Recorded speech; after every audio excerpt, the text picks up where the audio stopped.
mensaje que resuene, que le sea de ayuda en este caminar que estamos transitando. Siddhartha Gautama, quien nació hace más de 2500 años antes de Cristo, de origen hindú de la India. En ese lugar donde él nació, era un extremo que era frontera con lo que hoy es Nepal, al borde, a la falda del Himalaya, una región donde era habitada y se dividía la India en diferentes reinados, más de 16 reinos. Siddhartha Gautama fue el hijo de un rey que reinó en esa época, 2500 años antes de Cristo. Los reyes en esa época vivían en constantes disputas, guerras, por poderío, por quien gobernara o reinara más de una tribu. En ese ambiente nació Siddhartha Gautama. En el año 566, 430-566 antes de Cristo fue la vida de Siddhartha. Nació en Lumbini, se llamaba su ciudad. Este mensaje que hoy vamos a escuchar se transmitió de la vida de Siddhartha en forma oral. Algunos historiadores dicen que no existía la escritura. Sin embargo, se encontró ruinas históricas en excavaciones arqueológicas que por lo escrito en columnas que se edificaban para escribir mensajes, datan de la época donde nació Siddhartha. De ahí se puede ubicar geográficamente el lugar donde él nació.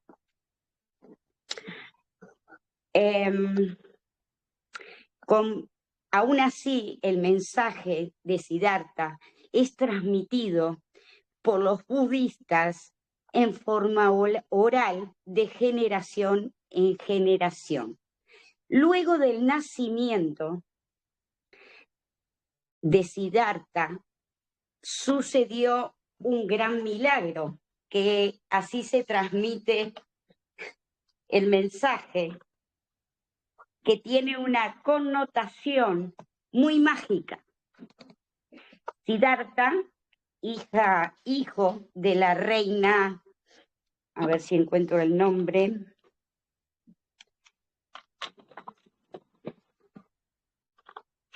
la reina Mai.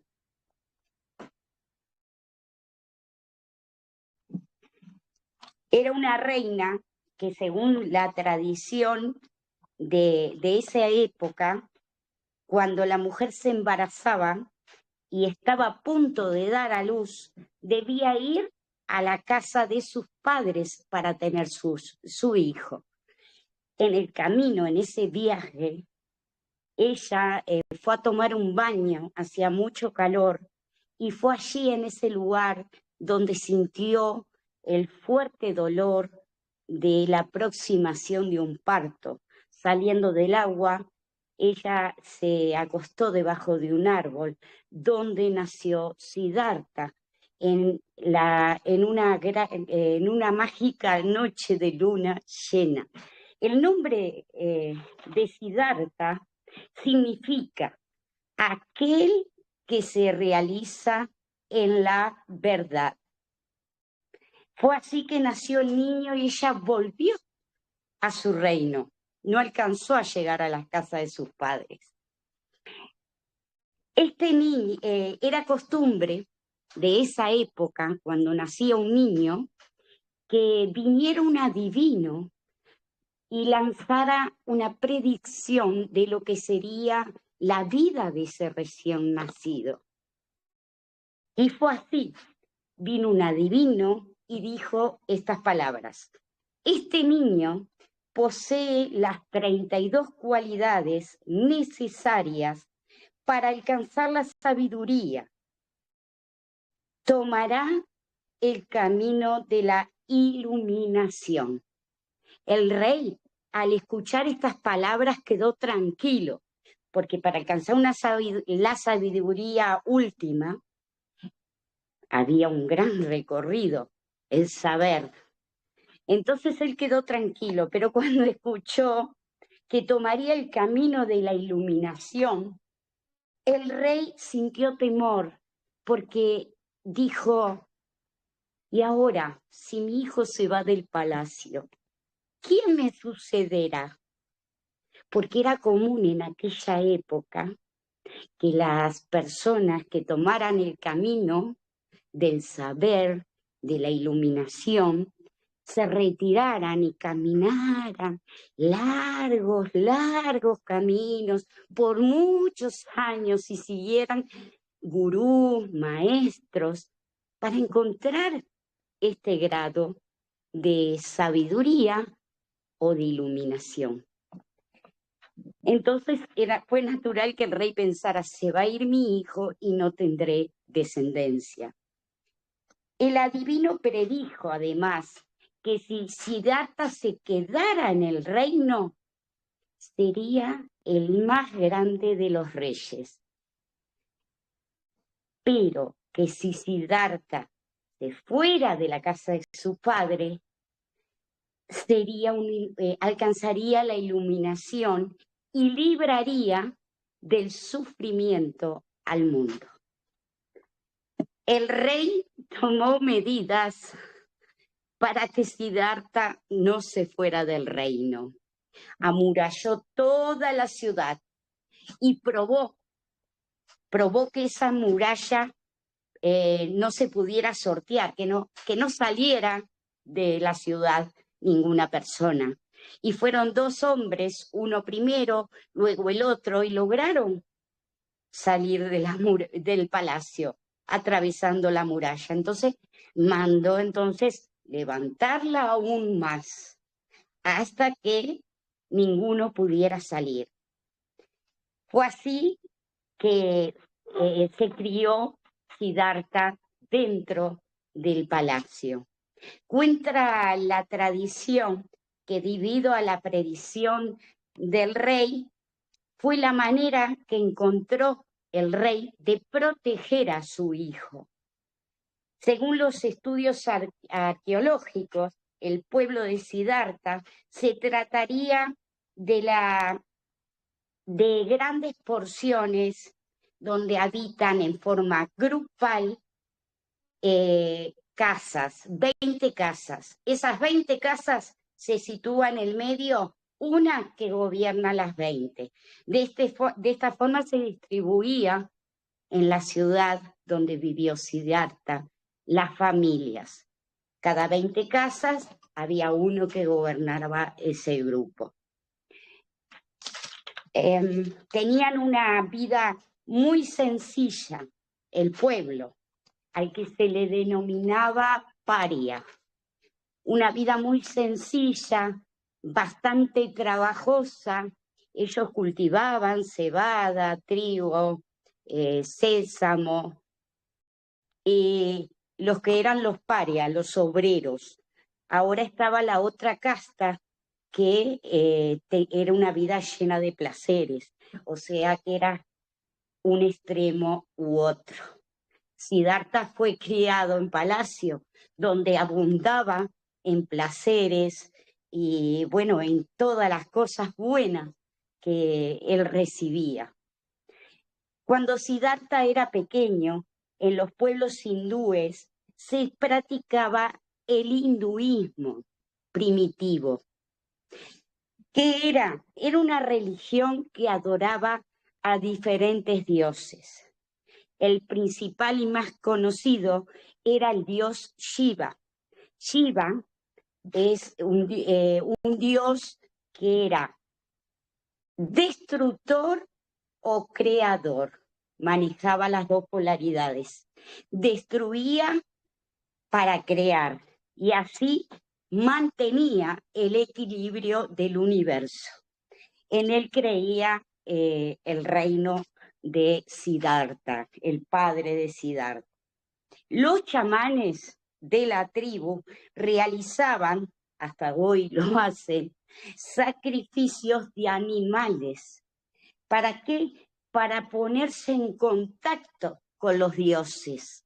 De esta manera, sacrificando un animal, entraban en trance y hablaban lo que tenían que hablar. Esto lo hacían los chamanes. En este entorno religioso creció Siddhartha Gautama. Ahora vamos a hablar un poquito de la cronología espiritual de Siddhartha. O sea, cómo se va desarrollando este niño. A los 6 años, sus familiares lo preparan para la ceremonia de iniciación, que es una tradición familiar. Lo vistieron con magníficos trajes y joyas. Al entrar al templo, se produjo un milagro. Dice que todos los dioses de piedra que estaban en el templo, dentro del templo, se levantaron y lo honraron, presentando sus respetos a Siddhartha. Se arrodillaron delante del príncipe, diciendo que sabían que vendría al mundo a visitarlos y que son ellos, los dioses, los que debían arrodillarse ante su presencia. Siddhartha hablaba varias lenguas, sorprendía a sus maestros por la inteligencia. Era un niño amable y compasivo. Creía en la tolerancia. Cuenta que un día salió con su primo al patio a jugar y su primo, que jugaban con arcos, con flechas, disparó una flecha y alcanzó un animalito, no recuerdo qué clase de animalito, para decirles. Y dice que el animalito cayó lastimado. Siddhartha fue corriendo, lo puso en sus piernas y sintió compasión y lo sanó.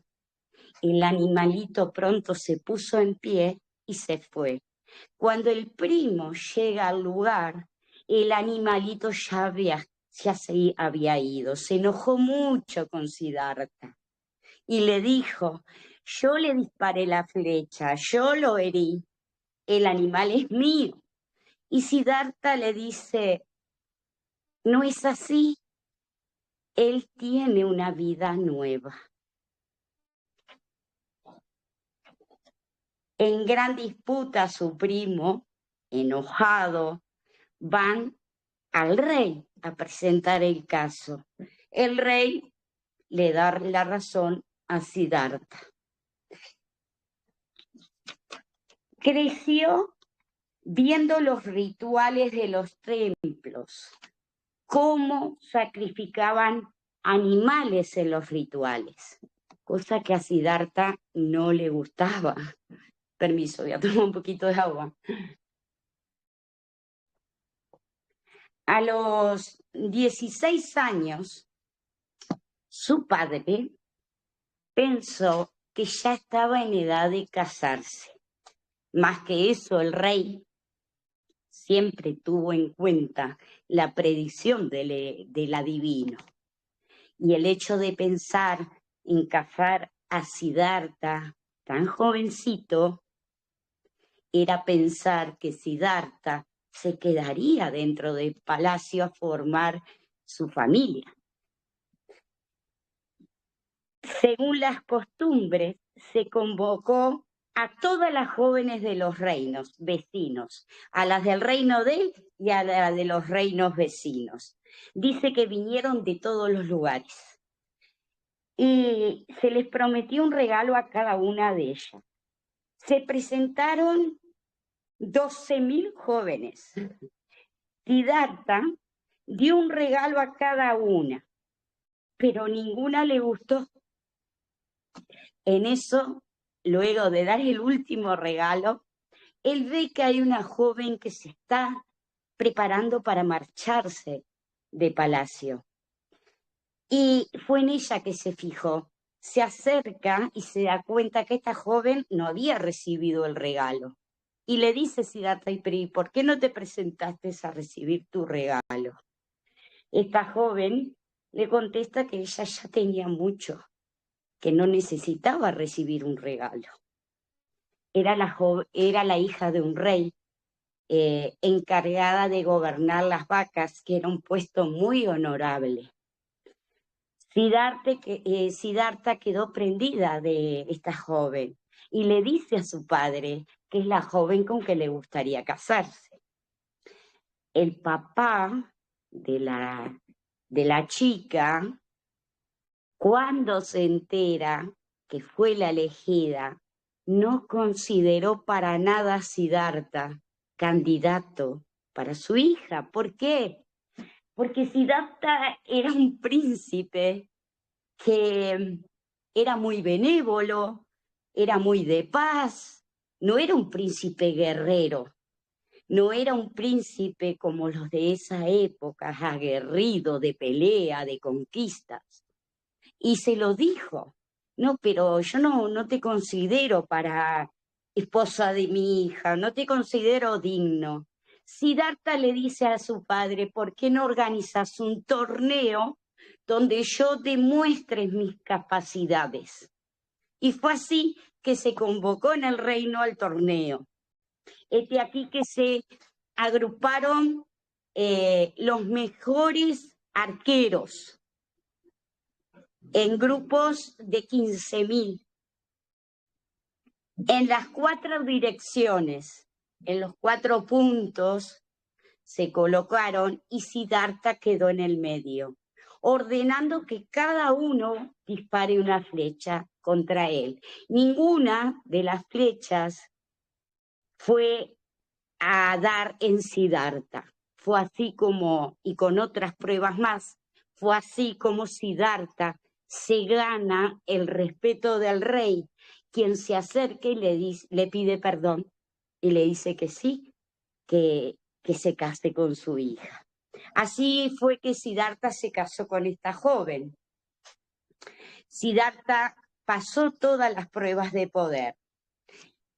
Así, hermanos, él contaba con 16 años en ese entonces. Así fue que pasaron 13 años de su vida, entre lujos, placeres, nunca saliendo del palacio con su esposa, transcurrió la vida del príncipe. Cuando Siddhartha cumplió 29 años, siempre sintió en él el sentirse prisionero. A esta edad fue cuando pensó en pedirle permiso a su padre para salir del palacio. Y pese a todas las predicciones del adivino, el rey le otorga el permiso. Fue así que salió a dar un paseo fuera del palacio y fue con su servidor preferido. En el camino encontró 3 personas. Un hombre viejo y enfermo, un anciano que apenas podía caminar apoyado en un bastón. Y la tercera fue una procesión fúnebre. Ante tales encuentros, Siddhartha realiza preguntas a su servidor. Preguntas como, ¿qué es esto? Este anciano que no puede ni caminar, que es este hombre enfermo y este hombre que murió. Ahí considera que la vida es efímera. Concluyó en esa reflexión. Luego de esto, ve a un monje. Cuando lo vio, para él todo cobró sentido y decidió seguir el camino del monje.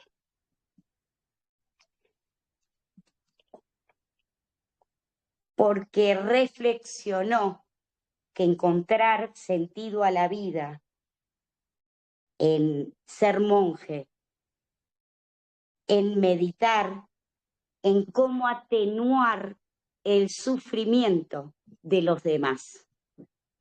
A Siddhartha no le gustaba el sistema de sociedad en que vivían. El paria era el que sembraba, el que tenía una vida sacrificada, mientras que los brahmanes, que eran los que se dedicaban al espíritu, a seguir el camino espiritual, eran sacerdotes, astrólogos. Era una clase privilegiada, aparte del rey, ¿verdad? Y disfrutaba de cosas buenas, que el paria no era así, era lo opuesto. Esto a Siddhartha no le gustaba y no lo comprendía. De ahí concluyó, ante esta tal desigualdad de clase social, en su sentir, que todos los hombres son iguales. Fue a hablar con su padre luego de esto y le dijo: yo te voy a pedir 4 cosas. Primero, que me garantices que nunca estaré enfermo. Segundo, que nunca envejeceré. Y tercero, que nunca moriría.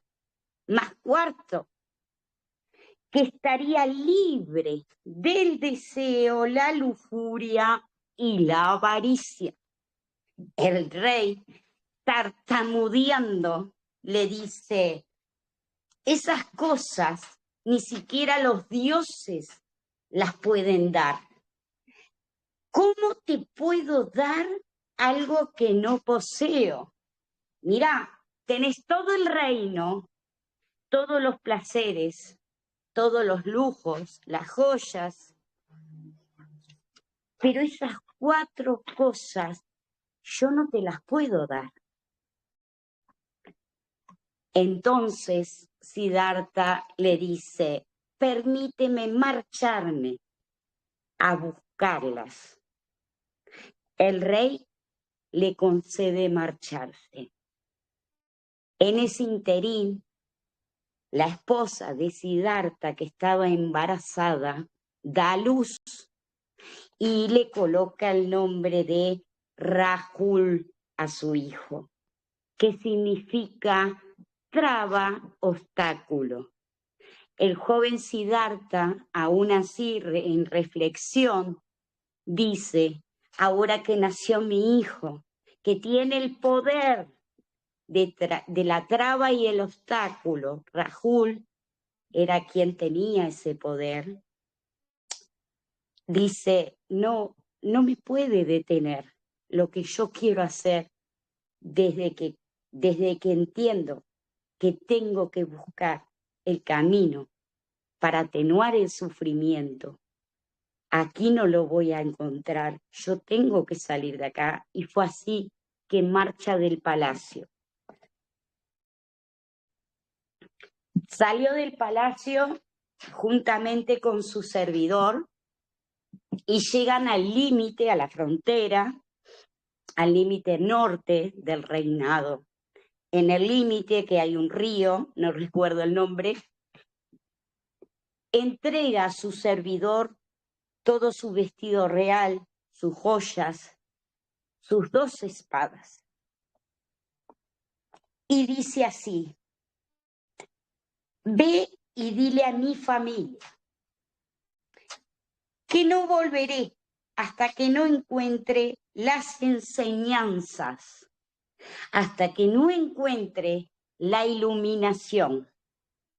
No volveré hasta que me convierta en Buda.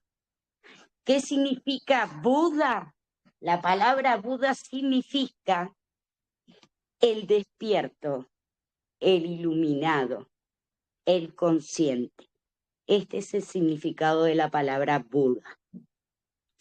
Descendió del valle y iba en busca de la respuesta del sufrimiento universal. Hermanos, estamos todos escuchando. Aquí tenemos la primera, y si se quiere, analogía, o sea, si queremos comparar a nuestro caminar espiritual, a nuestro proceso, al camino de la espiritualidad. Renunció a su familia, salió de su pueblo y fue en busca de las respuestas. ¿De qué nos habla esto? Porque así no hablo sola y puedo tomar un poco más de agua. ¿Verdad? Pues básicamente nos está hablando del camino que estamos tratando de hacer todo, de quitarnos los apegos familiares, de apegos ya sea negocios, dinero, todo. Y pues se fue a una montaña, a quitarse todos los apegos, a quitarse el personaje. Fue básicamente lo que estamos tratando de hacer. Es una enseñanza maravillosa, que es muy difícil, de mucho sacrificio, pero tenemos que hacerlo igual que Buda.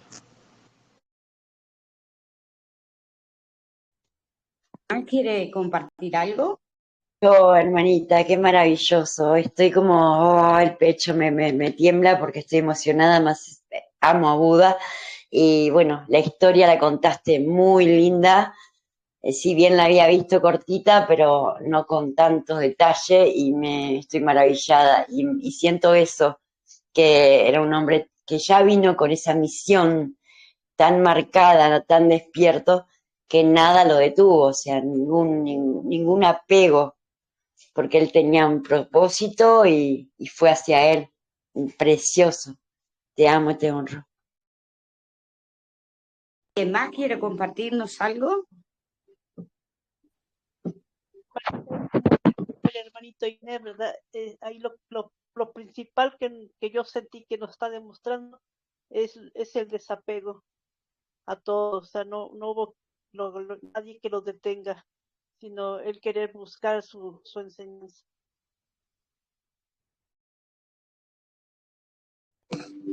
Perfecto, precioso, hermanos amados. Así es, salió de su zona de confort, reflexionó, observó, saliendo de su zona de confort. Lo primero que hizo fue, y practicó con esto de salir del palacio, es como ustedes están diciendo, el desapego. Primero. Bueno, luego él descendió al valle, empezó a caminar. Buscó un gurú. ¿Qué es el gurú? En esa época, yo no sé hoy. El gurú es aquel que muestra el camino, lo muestra.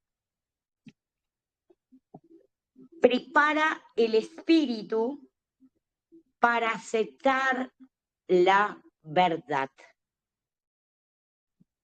Ese es el trabajo de un gurú.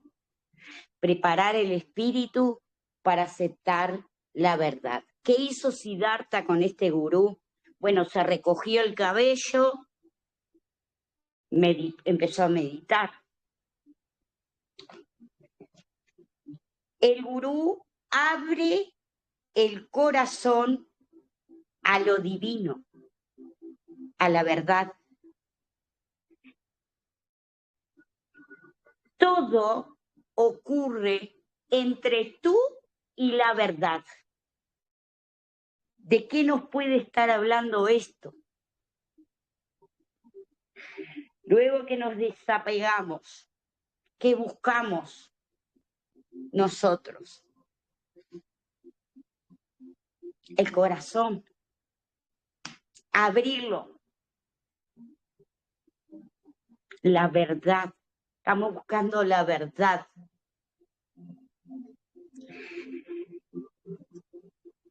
Una vez hecho esto, Siddhartha deja al gurú y continúa, deja este primer maestro y continúa su camino. Se dirigió más al sur, a la capital de un reino cuyo rey tenía fama de ser un rey bueno y justo, ofreciendo protección a todo aquel que anduviera en el camino de la iluminación.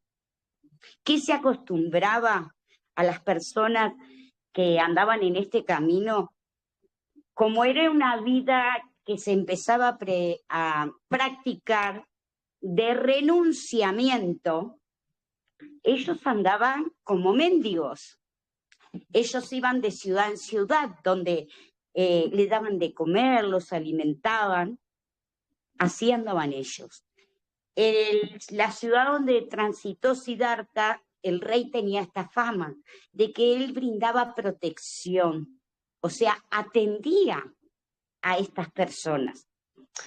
A Siddhartha le gustaba meditar en una montaña llamada Pico del Buitre. Tenían grutas donde podían descansar. Estaban en un lugar muy hermoso, natural, pero tampoco estaban lejos de la asistencia de personas que les llevara alimento, abrigo. El rey, al enterarse de la fama de Siddhartha, por la sabiduría, por el resplandor que emanaba de su rostro, lo convocó al palacio y quedó tan impresionado por la belleza del rostro de Siddhartha, el resplandor que emanaba de ese rostro, que le ofreció la mitad de su reino y que se casara con su hija. A lo que Siddhartha respondió: ¿por qué yo voy a aceptar ahora un reino habiendo ya renunciado al reino de mi padre? Siddhartha siguió su camino y estudió con 6 maestros diferentes del hinduismo, 6 maestros diferentes y diferentes doctrinas. Ninguna, pero ninguna de esas doctrinas resolvió las preguntas que él se planteaba desde el principio. Abandonó a sus maestros, se quedó solo, abriendo su corazón y su espíritu para descubrir la verdad. Él quería ver la verdad por sí mismo, no una verdad que fuera impuesta. Él quería descubrir y ver la verdad por sí mismo. Se marchó a Gaya, una ciudad llamada Gaya. Qué curioso. En la religión hindú, Gaya es uno de los mejores lugares para mejorar el karma. ¿Qué hacen en la religión hindú? Les puedo explicar rapidito porque no voy a entrar mucho en el detalle, pero llevan una genealogía familiar ancestral, hacen diferentes prácticas para liberarse del karma generacional, con diferentes prácticas. Inició ahí un periodo intenso en esta ciudad, porque eran costumbres de meditación y mortificación. ¿Por qué mortificación? Porque en base a sufrimiento, a carencia, a estimarse él mismo. Él no comía, él no bebía agua. Por ejemplo, ¿qué comía cuando meditaba? Cuando se ponía a meditar, ¿qué comía? Si caía la hoja de un árbol, esa hoja comía. ¿Qué bebía? Si llovía, tomaba el agua de la lluvia. Por eso dice que inició un periodo de meditación y mortificación. Dice que llegó a estar, porque fue un periodo muy largo, llegó a estar tan delgado que casi muere. Cuando entra a un estanque a bañarse, casi se ahoga. A duras penas saliendo del estanque, alcanza a ver un maestro que le está enseñando a tocar un instrumento de cuerda a una niña y escucha. Si tú tensas la cuerda tan fuerte, se rompe. Y si la aflojas de más, no sonará lindo.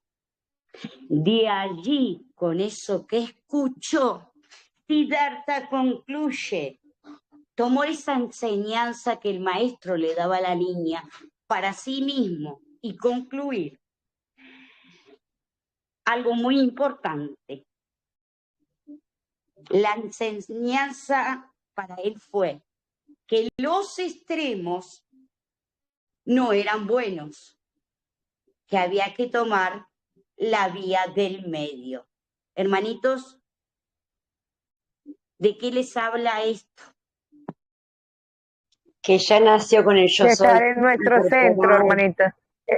Estar en nuestro centro, hermanita, ¿qué hacemos? Ni estar en el positivo ni en negativo en bueno, sino que en la mitad.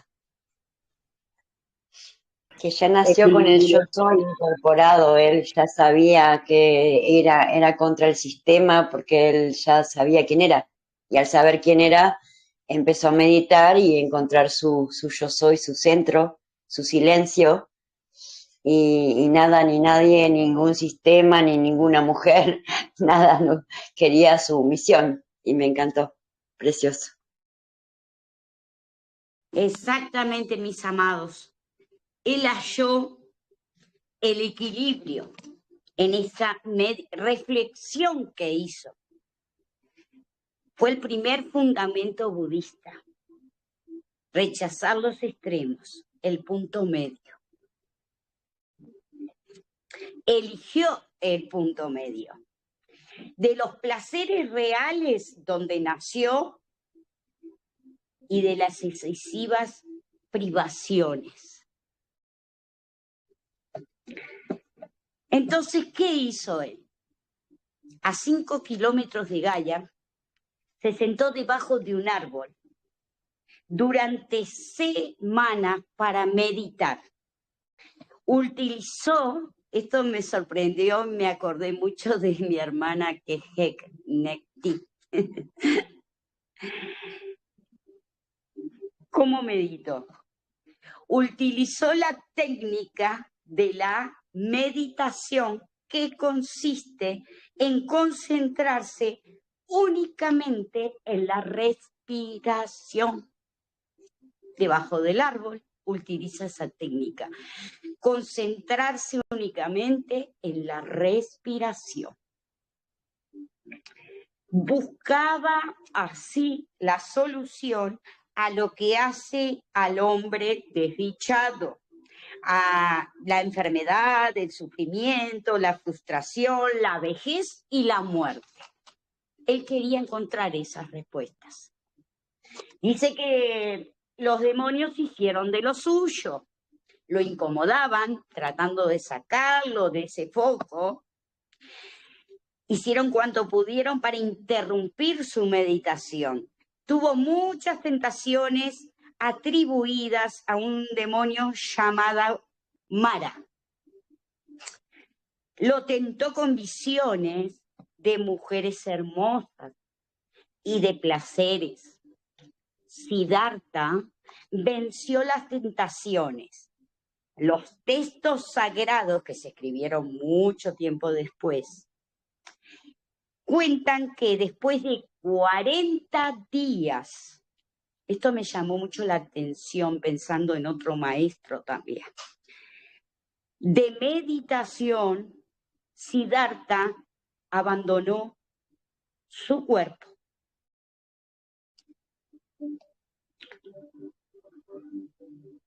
En eso redescubre sus vidas pasadas. Primero una, luego otra, luego 100 vidas antes, luego 1000 vidas antes. ¿Qué experiencia? Dice que en la segunda vigilia, o sea, transcurridos esos 40 días que abandona su cuerpo, tiene una vigilia donde descubre sus vidas pasadas. En la segunda vigilia comprendió el ciclo de la existencia, la ley de la causa y el efecto, el movimiento tiene karma. En la tercera vigilia vio los 4 pecados del espíritu. Los definió así: el deseo sensual, el apego material, los falsos conceptos, creencias, vamos a decir, nosotros hoy, y la ignorancia. Una noche de luna llena, a los 35 años de edad, alcanzó el despertar, la iluminación, el conocimiento supremo, el nirvana.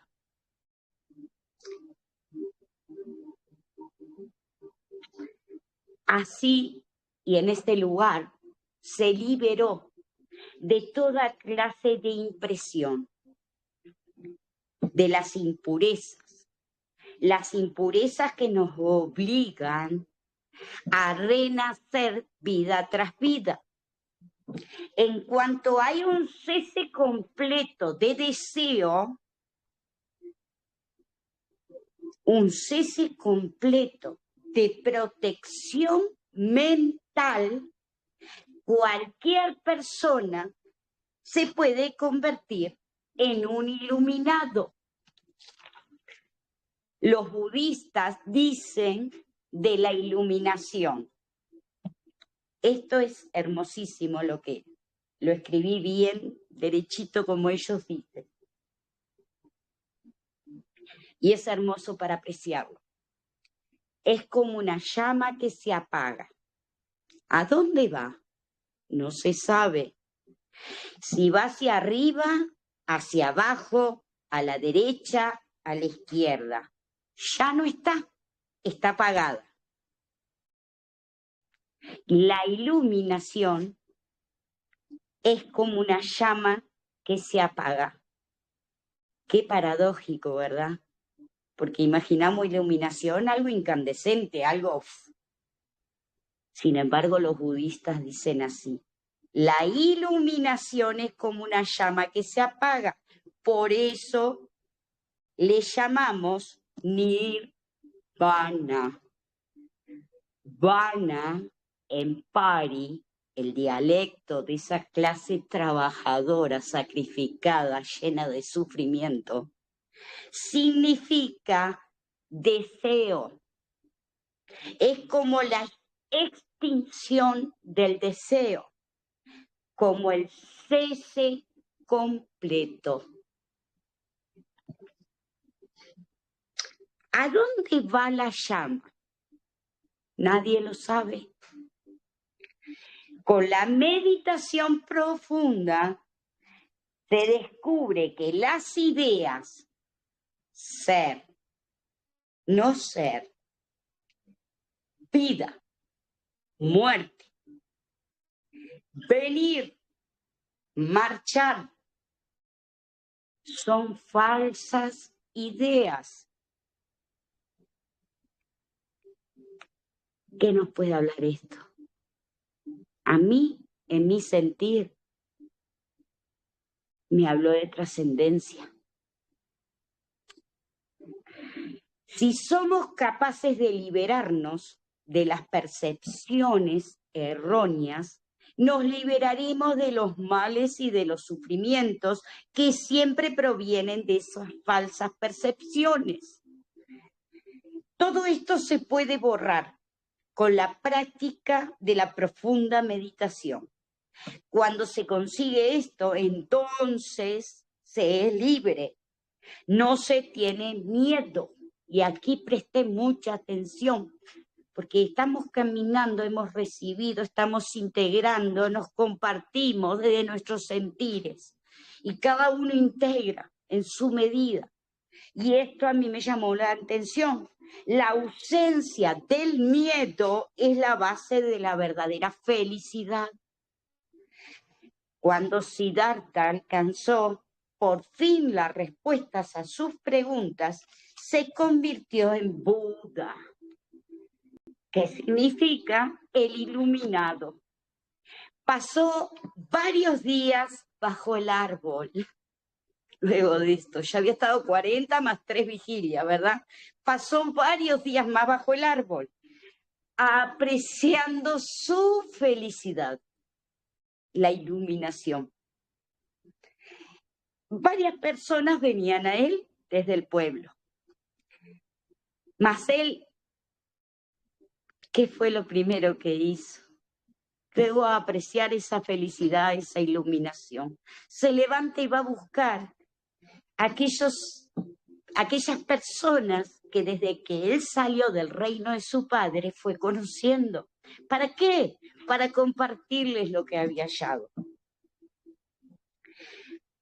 Él fue a buscarlas, viajó 300 kilómetros, aguas, valles, halló a sus compañeros y les dijo: he alcanzado la iluminación, me he convertido en Buda. Aquella noche predicó su primer sermón. Enunció las 4 verdades nobles que se convertirían en la base del budismo. Sabemos que es una religión, hoy lo sabemos. Dijo que el malestar, el sufrimiento, existe. Reconocerlo es fundamental. Aceptarlo es la primera etapa. Buscar la segunda verdad, buscar la segunda verdad noble, buscar, identificarlo. ¿De dónde viene el sufrimiento? Buscar la raíz, valor para contemplar el sufrimiento de frente.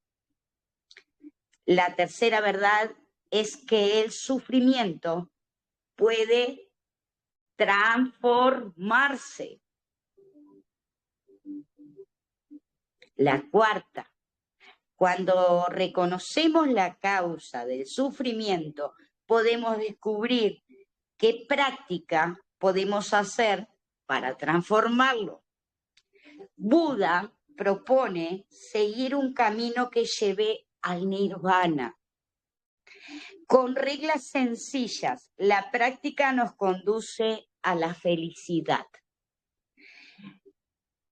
Tras el sermón, las personas que lo oyeron quedaron maravillados y fue ahí donde surgió la primera comunidad monástica budista.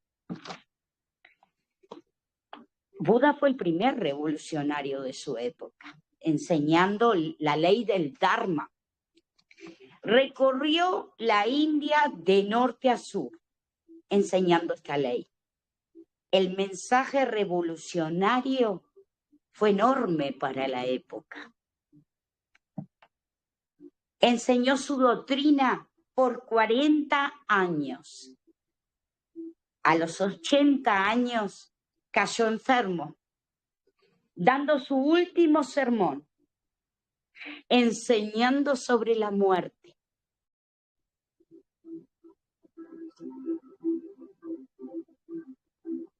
lo hizo a través de una parábola. ¿Cómo alcanzar el nirvana? Cuando ven una nube, ustedes ven que esa nube existe. Así piensan, porque la están viendo. Cuando llueve, es la transformación de la nube. Ustedes descubren la nube como inexistente cuando la dejan de ver con los ojos. Si miran bien, la nube se transforma en agua, en nieve, en hielo. La nube no puede morir, se transforma. Así como la nube no puede morir, la nube nunca deja de ser. De este modo, la noción de muerte no se puede aplicar a la realidad. Se produce una transformación. No pueden decir que la muerte se convierte en nada. De alguien, de lo que somos, de alguien a nadie, no puede ser. Así Buda explicaba. Cuando sintió que la muerte se acercaba, llamó a Sananda, su fiel servidor, y enunció los 4 lugares que fue y recorrió antes de su iluminación, a modo de que así lo hiciera él también.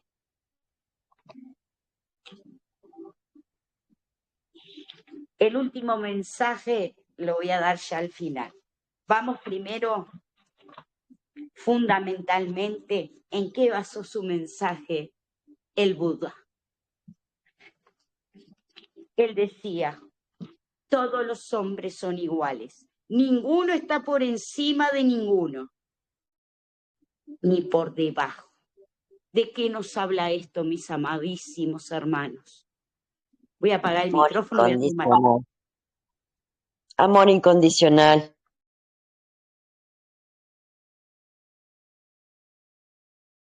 Todos somos iguales, hermanita.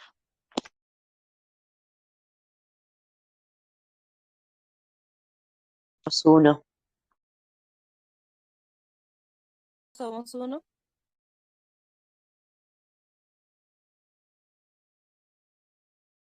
Así es, amadísimo. Unidad. No. Segundo, el que hace el bien es un hombre noble. El que hace mal, vulgar. Así definía Buda. Algo precioso que me encantó personalmente. Sé tu propio salvador.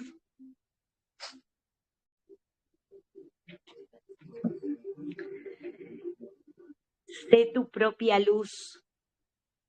Confía en tus propias fuerzas sin pedir ayuda a los demás. Aférrate a la verdad. Sé un ejemplo de cómo cada uno de nosotros puede ser su propia lámpara. Aunque estemos rodeados de otros humanos, debemos aprender a superar el dolor y la dificultad solos, buscando la fuerza dentro de nosotros. Estamos hablando de 2500 años antes de Cristo. Ser lámparas para sí mismos. Y sus últimas palabras fueron: La degradación y la muerte son inherentes a todos los seres, pero cada cual puede obtener un derecho a evadirse de ella. No dejéis de luchar. ¿De qué nos habla estas sus últimas palabras, mis amados? Voy a repetirlo de nuevo y pausadamente. La degradación y la muerte son inherentes a todos los seres, pero cada cual puede obtener el derecho a evadirse de ella. No dejéis de luchar.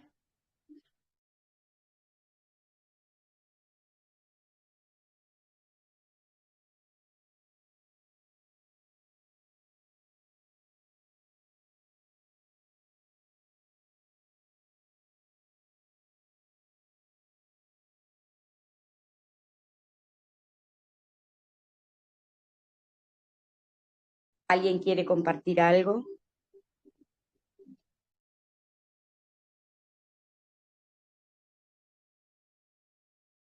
Lo de afuera, siempre el ego, todo eso, ¿no? Que hay que mirar para adentro, que eso es lo más perfecto, porque afuera nos confunde, el ego nos confunde lo que pensamos que somos y no lo que realmente somos.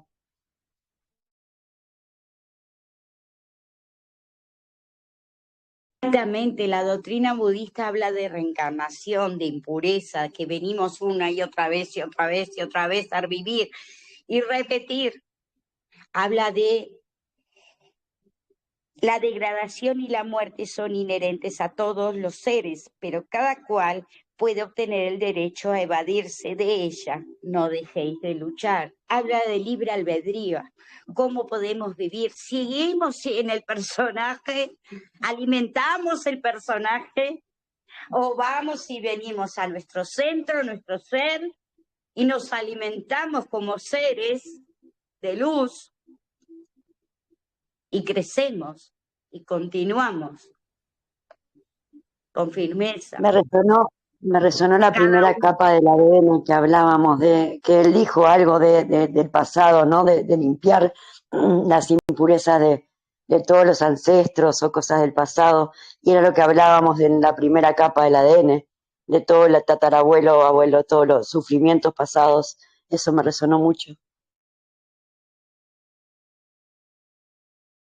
Bien, mis amados, hasta aquí la vida de un ser iluminado que vino, caminó y trascendió. Él anunció dice, esta parte la omití, mis hermanos, porque primero quería hablarles de cómo se crió, de cuáles fueron sus experiencias mientras caminó en esta tierra, de la data histórica, de en qué año él nació y se crió.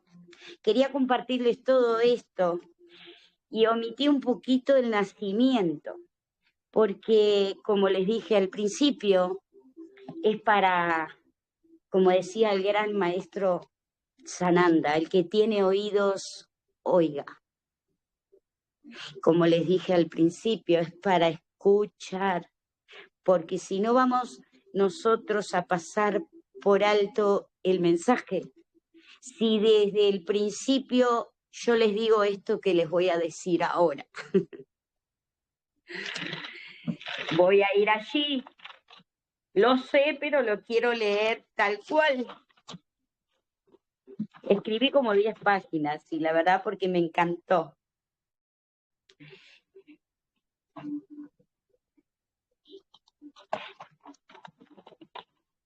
¿Dónde? Acá está.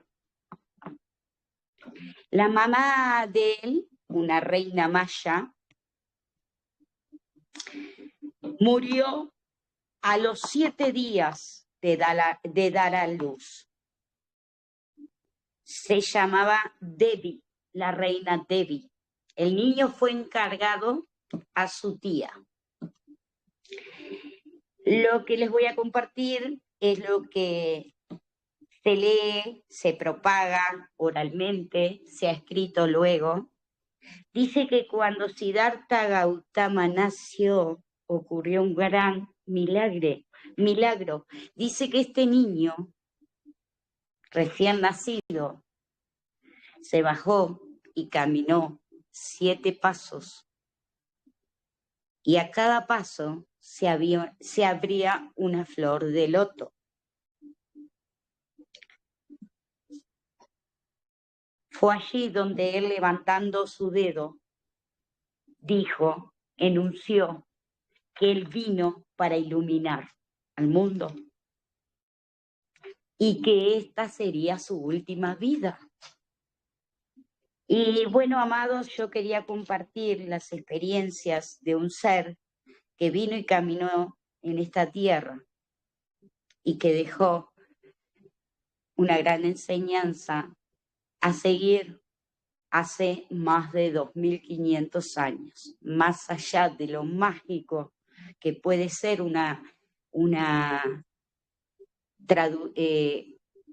¿cómo se dice cuando se emite verbalmente? Una anécdota, una leyenda, un cuento. Hoy día el budismo es una religión que ha seguido miles y miles de personas para encontrar la iluminación, el despertar. Así que, amados, hasta aquí el mensaje. Los amo mucho. Espero que hayan comprendido la vida del ser, de este hermoso personaje, Siddhartha Gautama, el Buda. Si alguien quiere abrir el micrófono, bienvenido. Muchas gracias, hermanita, por tu tiempo, por tu enseñanza y por todo. Te amo mucho. Gracias, hermanita. Espléndidamente redactado, espléndidamente entendido. Muchísimas gracias por la información, hermanita. Gracias. Muy bello todo y me resonó mucho la mamá de Buda. Ya, ¿verdad? Me encantó, Sarita, es precioso cómo fluyó en ti todo y cómo iba saliendo de tu boca toda esa sabiduría que fue nuestro Buda. Y lo fuimos entendiendo como que fuera un largometraje que tú ibas etapa y etapa, nosotros íbamos visualizando cómo fue la vida de él. Gracias, maravillosa. Amados, les amo muchísimo. Yo al ver la vida de este hermoso y precioso ser, miren, yo les voy a mostrar porque no quiero que vean el mensajero. Yo quiero que vean el mensaje. El mensajero no somos nada. La vida es tan efímera, así como Buda la contempló. No somos nada. Hoy estamos y mañana no estamos. El mensaje. Miren, les voy a mostrar todo lo que he escrito de este maravilloso ser para que pueda integrar lo más posible, comprender, hacerlo en mí, sentirlo. Y contarles una pequeña experiencia porque, bueno, son las 11 de la noche, quizás queda un poquito de tiempo. En una etapa de mi vida, yo estaba con 3 pequeñitos y no tenía ningún medio, recién había vuelto al Uruguay, no tenía ningún medio para alimentar a estos pequeñitos. Y desesperada, tomé un ómnibus con una poquitísima mercadería que tenía para vender. Tenía luego que comprar y volver a vender y comprar y volver a vender para obtener esa ganancia de alimentos. Porque si vendía eso poquitito que tenía y me lo consumía, ya el otro día no había posibilidades.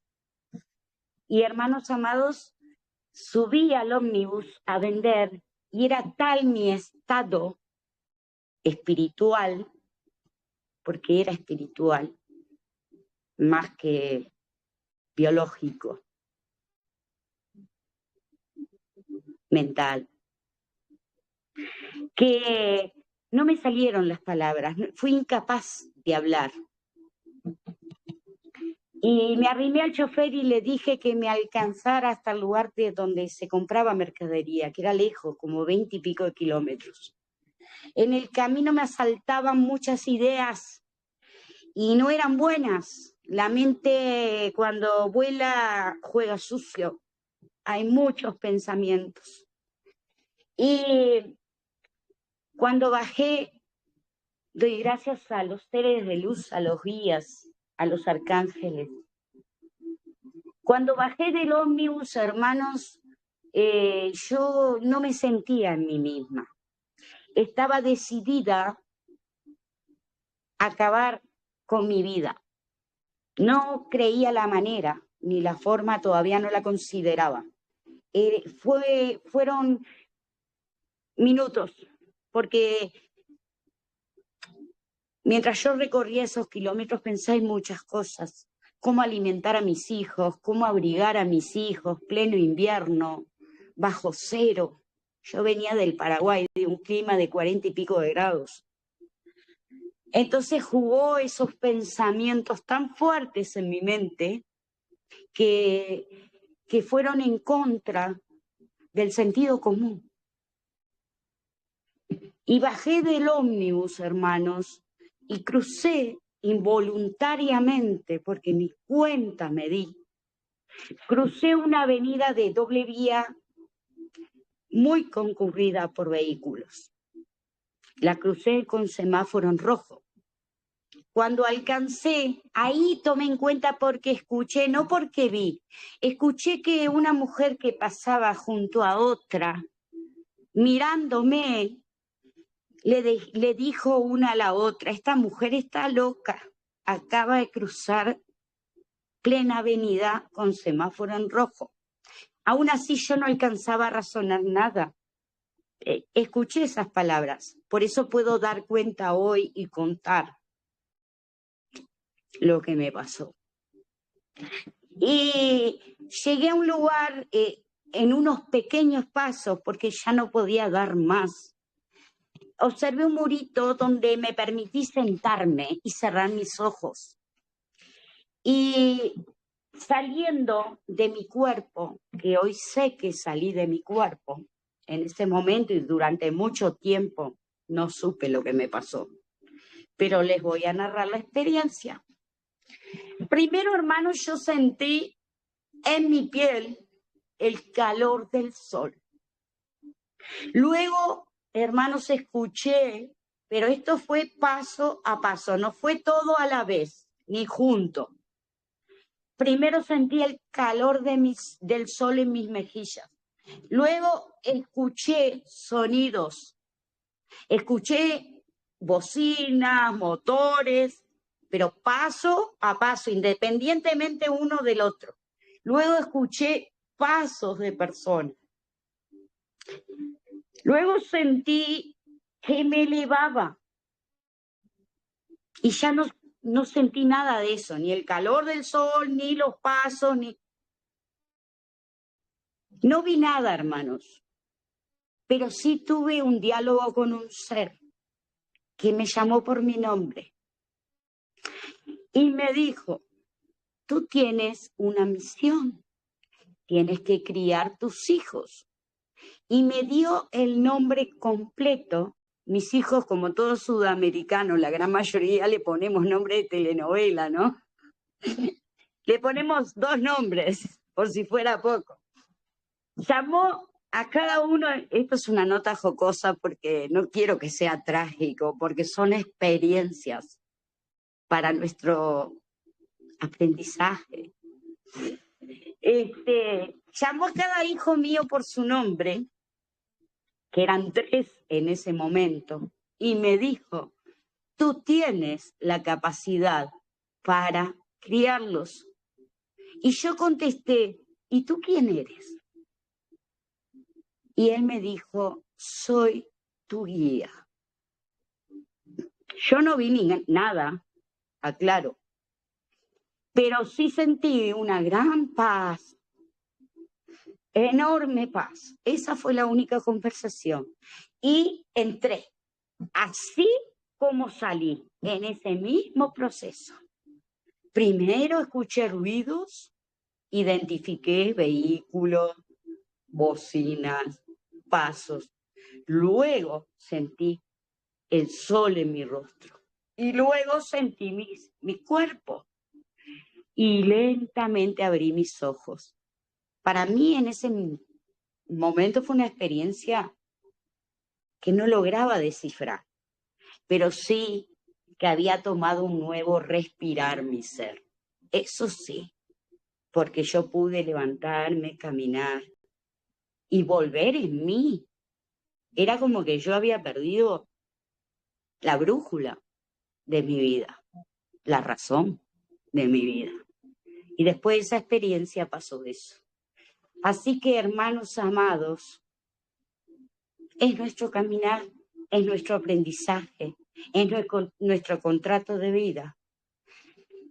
Y es algo hermoso y maravilloso el tiempo, el aquí y ahora que vivimos. Recién estuvimos conociendo y hablando de un ser divino, precioso, que vino a esta tierra y caminó hace más de 2500 años. Y hoy nosotros estamos en este tiempo precioso de despertar nuestra conciencia. Lo que viene después, no lo sé, pero en mi aquí y ahora, en mi yo soy, siento felicidad, abundancia, amor y agradecimiento. Agradecer este aquí y ahora. Gracias, mis amados, a cada ser que tuvo la paciencia de estar aquí. Si alguien quiere decir algo y si no, vamos cerrando porque ya estamos en hora. Pero si alguien quiere hablar, siéntase en la libertad de abrir micrófono.